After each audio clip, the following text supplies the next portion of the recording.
नमस्कार, खबरों की खबर में आपका स्वागत है। राजनीति बड़ी विचित्र चीज होती है। बड़े बड़े जो स्ट्रेटजिस्ट होते हैं उनको पता नहीं चलता है कि कौन सा पासा खुद पलट के उनके सिर पे आ जाएगा और उनको भारी नुकसान का सामना करना पड़ेगा। नागरिकता संशोधन कानून को लेकर के विपक्ष ने जिस तरीके से इसे आप ये कह सके कि राजनीति इस पे करने की कोशिश की, जिस तरीके से मुस्लिम वोट बैंक के चक्कर में इन लोगों ने लक्ष्मण रेखा को क्रॉस किया, अब इनको डर सताने लगा है क्योंकि ये पासा ठीक उनके ऊपर उल्टा पड़ गया है। ये कैसे पड़ा है, कैसे इसके सिम्टम्स हैं, क्या अब गलती को किस तरह से सुधारा जा रहा है, मैं इन सब पे आऊंगा। लेकिन पहले इसको समझते हैं कि दरअसल हुआ क्या। पिछले एक सप्ताह में इन राजनीतिक दलों ने कैसे पूरे देश को हिंसा की आग में इन लोगों ने झोंका और क्यों अब उन्हें यह रियलाइज होने लगा है कि यह पासा अब उनके ऊपर उल्टा पड़ने लगा है।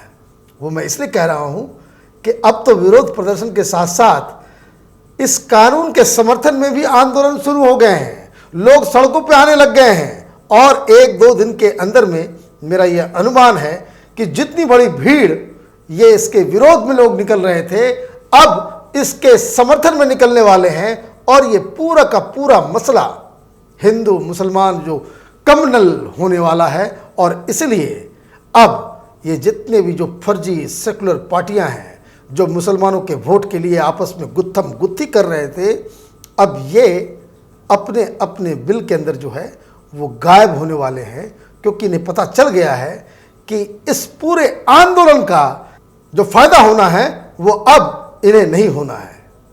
ऐसा मैं क्यों कह रहा हूं? क्योंकि आप देखिए जिस तरीके से ये कानून को पास किया गया, तो इन लोगों ने पहले संसद के अंदर में काफी हंगामा किया कि संविधान की आत्मा को कुचला जा रहा है, तो सेकुलरिज्म के खिलाफ है, तो आइडिया ऑफ इंडिया के खिलाफ है। बिल पास हो गया, कानून बन गया, भागे भागे ये लोग सुप्रीम कोर्ट गए। अब इनको समझ में आ गया कि भाई इसका, क्योंकि इनको अब एक प्रोपेगेंडा करना था। लेकिन लेफ्ट वालों ने क्या कर दिया इस बीच कि इन लोगों ने जहां जहां ये जो लेफ्ट ऑर्गेनाइजेशंस हैं यूनिवर्सिटीज के अंदर, एक बात समझ लीजिए, एकदम बिल्कुल इस चीज को एकदम पत्थर की लकीर समझ लीजिए कि ये जो मीडिया में दिखाया जा रहा है कि इतने सारे यूनिवर्सिटीज में छात्र सड़कों पर आ गए। छात्र नॉर्मल छात्र नहीं आए हैं। आप देखिए जेएनयू में कोई हंगामा हो रहा नहीं हो रहा है। क्यों नहीं हो रहा है? क्योंकि सारे छात्र नहीं आ रहे हैं। छात्र सिर्फ वही आ रहे हैं जो वामपंथी स्टूडेंट ऑर्गेनाइजेशंस के एक्टिविस्ट हैं। जामिया में भी जो लोग प्रदर्शन कर रहे थे वो लोग कौन थे? तो ये लोग वही आयसा, एसएफआई, एआईएसएफ और जो कुछ मुस्लिम संगठन हैं उनके साथ जो जुड़े हुए एक्टिविस्ट। तो ये जो पॉलिटिकल एक्टिविस्ट बन के यूनिवर्सिटीज में इनरोल्ड हैं, ये लोग हर जगह पे इस तरह से कर रहे हैं और उनको भड़काने वाले जो वहां के टीचर्स जो खुद वामपंथी संगठन के जो है बाकायदा कार्ड होल्डर्स हैं, वो लोग उकसा रहे हैं। लेकिन जब जामिया का हुआ मसला और जिस तरह से मीडिया हाईलाइट किया इसे, बस राजनीतिक दलों को लगा कि यही मौका है, क्योंकि वामपंथियों ने, ये लेफ्ट लिबरल कबाल ने तो ये प्रोपेगेंडा कर दिया। अखबारों में, अंग्रेजी मीडिया ने, बहुत सारे सोशल मीडिया के जरिए भी बता दिया कि मुसलमानों की नागरिकता जाने वाली है। अब किसी को भी बताओगे कि भाई तुम्हारी नागरिकता चली जाएगी तो वो तो डर ही जाएगा, वो तो आंदोलन के लिए सड़क पर उतरेगा ही। लेकिन इनको ये पता नहीं था कि ये आंदोलन इतना बड़ा चला जाएगा और ये इस तरीके से हिंसक हो जाएगा। तो शुरू में तो सारे पॉलिटिकल पार्टीज कूद गए। आप देखिए किस तरह से जामिया का इंसिडेंट हुआ। जामिया के इंसिडेंट को तुरंत बाद रात में ही बहुत सारे लोग दिल्ली पुलिस मुख्यालय के सामने प्रदर्शन करने पहुंचे। तो सलमान खुर्शीद वहां पहुंच गए, तो मदनी साहब पहुंच गए, तो कीर्ति आजाद पहुंच गए, बहुत सारे लोग, और बहुत सारे लोग इसके स्टूडेंट्स के सपोर्ट में आ गए। लेकिन यह आंदोलन स्टूडेंट्स के हाथ से निकल के पॉलिटिकल पार्टीज ने अपने हाथ में ले लिया। जहां तहां ये लोग मुसलमानों को मोबिलाइज करने लग गए कि भाई तुम्हारी नागरिकता जा रही है, तुम्हारी नागरिकता जा रही है, और ये लोग बाहर आ गए। यही काम आम आदमी पार्टी ने दिल्ली में किया। अमानतुल्लाह ने ओखला में भड़काया, तो कांग्रेस की लीडर मतीन अहमद ने वो जाफराबाद में, सीलमपुर में इसने अपना खेल किया। गुजरात में कांग्रेस लीडर, कर्नाटक के अंदर में कांग्रेस लीडर, और यही बहाना बना करके आप देखिए ममता बनर्जी किस तरीके से पूरे बंगाल में मुस्लिम वोट्स के लिए उन्होंने मुसलमानों को बाकायदा उनकी भावनाओं को भड़का दिया, झूठ अफवाह के ऊपर कि तुम्हारी नागरिकता चली जाएगी। अब बहुत सारे पॉलिटिकल पार्टीज, अब सारे पॉलिटिकल जो तथाकथित सेक्युलर पार्टीज जो थे, ये लोग आपस में ही लड़ने लगे कि चूंकि मुसलमान भाव की उनकी भावना भड़क चुकी है, तो सबको सामने आकर के ये बताना पड़ेगा कि भाई हम तुम्हारे साथ हैं, हम तुम्हारे लिए लड़ेंगे, हम ही हैं जो मोदी से लड़ सकते हैं। तो ये साबित करने के लिए ये लोग आगे बढ़े, इन लोगों ने मोबिलाइज किया। यूपी में समाजवादी पार्टी ने लीड लिया, तो बिहार में आप देखिए किस तरीके से लालू यादव, ये वही MY combination Muslim Yadav vote bank की राजनीति जो है उसको मजबूत करने के लिए ये लोग भी सड़क पर उतर गए। ये हर जगह हो रहा है, क्योंकि पॉलिटिकल पार्टीज को लगा कि ये एक ऐसा मौका है कि जहां कहीं भी वो जो लूप होल्स बाकी है कि मुस्लिम वोट जो है कभी बढ़ जाता है, कभी कोई कंफ्यूजन की वजह से नहीं, तो उसके लिए ये लोग मुस्लिम वोट्स के लिए सिर्फ और सिर्फ इन लोगों ने बवाल इतना मचा दिया। लेकिन इनको ये अंदाज़ा नहीं था कि जो शुरू की हुई ये जो राजनीति है वो इस कदर से हिंसक हो जाएगी। और जब तस्वीरें आगजनी की, बसों के जलाने की, पथराव की, दंगा की, ये जब आने लगी अब टेलीविज़न चैनलों के ऊपर, तो लोग नाराज़ होने लग गए। लोग इसलिए नाराज़ होने लग गए, उन्हें डर लगने लग गया कि अगर इस तरह से सिर्फ एक कानून जिसका देश के मुसलमानों से कोई रिश्ता नहीं है, ये कानून जो नागरिकता संशोधन कानून जो है वो तो बांग्लादेश, पाकिस्तान और अफगानिस्तान के नागरिकों के लिए बनाया गया है। हिंदुस्तान के किसी भी नागरिक के ऊपर यह कानून तो अप्लाई होगा ही नहीं। तो जब कोई कानून आपके ऊपर अप्लाई हो ही नहीं रहा है और सिर्फ मुस्लिम वर्ड हटा दिया गया है, उसको लेकर के अगर इतना उत्पात मचाया जा रहा है, तो कल तो ये कोई भी कानून पास नहीं होने देंगे, ये पूरे देश को ठप कर देंगे। और ये क्या सब बाकी जितने लोग हैं वो सब दुबक के अपने घर में बैठ के तमाशा देखेंगे।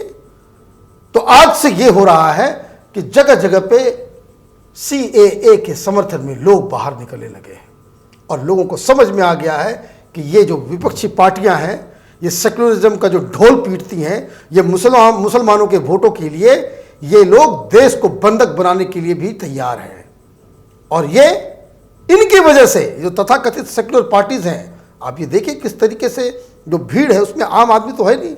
जहां दंगे हो रहे हैं, चाहे वो संभल में हो, चाहे वो लखनऊ में हो, चाहे वो दिल्ली में हो, चाहे वो जाफराबाद हो, चाहे वो कर्नाटक में हो, ये तो उग्र मुस्लिम भीड़ है, वो दिख के समझ में आ जाता है। तो अब इन लोगों को डरने लगने लग गया। तो ये लोग तो पहले तुर्रम खां बन रहे थे। ममता बनर्जी तो यहां तक चली गई, भाई यूनाइटेड नेशन में हम जाकर रेफरेंडम करवाएंगे। लेकिन अब जब इन लोगों को यह समझ में आने लगा है कि अब जो CAA के जो समर्थक हैं वो नाराज हो रहे हैं और ये पूरा मसला कमनल होता चला जा रहा है, तो अब इन्हें डर सताने लगा है। सबसे पहले पलटी मारने वाली में ममता बनर्जी, 2021 में वहां चुनाव है। कल उन्होंने कहा कि नहीं, मेरा मतलब ये नहीं था कि हम यूनाइटेड नेशन में जाएंगे और ये करेंगे, हम वो करेंगे, हम शांति की अपील करते हैं, ब्ला ब्ला। थोड़ा आज जो है वहाँ, क्योंकि वहाँ पे बंगाली, आम बंगाली ममता बनर्जी के पूरे पोस्चरिंग से इतना नाराज़ है कि जिस तरह से ममता बनर्जी का आंधी बनकर बंगाल में आई थी, तो तूफान बनकर के वो जो है सुनामी की तरह जो है वो बाहर फेंक दी जाएंगी। ये माहौल बंगाल का बन गया है और ये अंदाज़ा ममता बनर्जी को हो गया है। सोनिया गांधी का अकल जो है वो कल ठिकाने आया, वो आ गई टीवी पे कि हम प्रदर्शनकारियों के साथ हैं। लेकिन मजेदार बात क्या है कि उन्होंने कोई हिंसा रोकने की अपील नहीं की, क्योंकि उनको अब लग रहा है कि ये गलती हो गई है। उनको लग रहा है कि अब ये जो टैग लगा हुआ था कि आप जो है हिंदुओं के हक को मारने के लिए वाली पार्टी बन गई है, तो ये उसकी पुष्टि हो गई है। और समाजवादी पार्टी, ये देखिए आज से लोग ठंडा, क्योंकि अब समझ में नहीं आने लग गया है कि ये मसला अब इनके हाथ से निकल गया है। क्योंकि जिस तरीके से इन लोगों ने पूरे देश को जो है बंधक बना लिया, ट्रेन को आग लगा रहे हो आप, बसेस को आग लगा रहे हो, हाईवे जाम कर दे रहे हो। आज बिहार में क्या हो रहा है? बिहार में आपने कोहराम मचा दिया, हर जगह जो है आगजनी और हर जगह जो है ट्रेन को रोक रहे हैं, आप लोगों की जनजीवन। अरे प्रोटेस्ट करना है, प्रोटेस्ट कीजिए, सब तरीका है, डेमोक्रेसी में आपका राइट है प्रोटेस्ट करना, लेकिन लोगों को परेशान करने का राइट किसी को नहीं दिया जा सकता। प्राइवेट प्रॉपर्टी हो या पब्लिक प्रॉपर्टी हो, उसमें आगजनी का हक किसी को नहीं दिया जा सकता डेमोक्रेसी के अंदर में। और इसलिए जब आज जो सबसे बड़ा चैंपियन है बिहार के अंदर में आरजेडी, जिसकी पूरी राजनीति मुस्लिम और यादव वोट बैंक के ऊपर आधारित थी, जब आज उसने बंद का कॉल किया तो उसके अपने समर्थक दल जैसे आरएलएसपी, उसके नेता गायब हैं, वहां पे हम पार्टी के लीडर गायब है, एक वीआईपी पार्टी है उसके लीडर गायब हैं, पप्पू यादव वो भी गायब है, इतने दिन से बवाल मचा रहे थे लेकिन वो भी गायब हैं। और इसका मतलब है कि धीरे धीरे धीरे धीरे ये सारे जो छिटपुट पॉलिटिकल पार्टीज हैं, जो अब तक उसमें आग में घी का काम कर रहे थे, अब ये लोग धीरे धीरे बैकफुट पे जाने लग गए हैं। कल संडे है और तो और भारतीय जनता पार्टी की तरफ से कल मैं शाम में एक इंटरव्यू देख रहा था अमित शाह की, कि उनसे पूछा गया अब डिमांड क्या, रोल बैक करो। जब ये सवाल किया गया कि भाई देश भर में इतना चीज़ हो रहा है तो क्या इस कानून को वापस लाया जाएगा, उन्होंने कहा कि ये इम्पॉसिबल है। ये जो फैसला ले लिया गया है कि CAA कानून का, ये एक अटल फैसला है और ये फैसला को बदला नहीं जाएगा किसी भी कीमत पे। तो कहने का मतलब ये है कि सरकार भी ने एक अपना स्टैंड क्लियर कर दिया है कि कम वोट में जो भी प्रदर्शन हो रहा है, जो भी जैसे हो रहा है, वो सब के सब वो अपना प्रदर्शन करें, अपने डेमोक्रेटिक राइट का ये करें। और अगर वो आगजनी करेंगे, वो तोड़फोड़ करेंगे, पब्लिक प्रॉपर्टी का नाश करेंगे, तो सरकार एक नया कानून लेकर के आ रही है और शायद ऑर्डिनेंस भी आ जाए कि ये पूरे देश भर में लागू होगा कि अगर कोई दंगाई या कोई भीड़ या कोई पॉलिटिकल पार्टी अपने प्रोसेशन के दौरान तोड़फोड़ करती है तो उसकी पूरी भरपाई वो भीड़ ही करेगी जिसने बसों में आग लगाई या फिर पब्लिक प्रॉपर्टी को तोड़ा है। यूपी में योगी आदित्यनाथ ने इसको एक फरमान जारी कर दिया है और बाकी सब लोगों से वसूली की जाएगी। जो लोग नहीं दे पाएंगे उनके संपत्ति की नीलामी होगी और ये होना भी चाहिए, क्योंकि आपके पास डेमोक्रेसी के अंदर में विरोध करने का तो अधिकार है, हिंसा फैलाने का अधिकार किसी को नहीं दिया जा सकता। तो कहने का मतलब यह है कि जो लोग अब तक इस कानून का विरोध कर रहे थे, मुसलमानों को भड़का रहे थे, पूरी दुनिया में अफवाह फैला रहे थे, वो अब बैकफुट पे आने लगे हैं।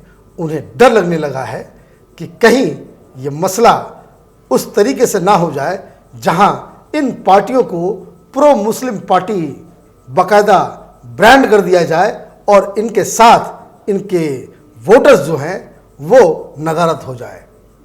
राजनीति के लिए इन लोगों ने देश को जलाया, राजनीति और वोट बैंक की वजह से ये इस कानून का विरोध कर रहे हैं और राजनीति की वजह से ही ये लोग अब इस पूरे आंदोलन से पीछे हट रहे हैं। आप देखते रहिए ओपिनियन पोस्ट इंटरनेट टीवी। हमारे वीडियोस को लाइक कीजिए, शेयर कीजिए और हमारे चैनल को सब्सक्राइब कीजिए। धन्यवाद।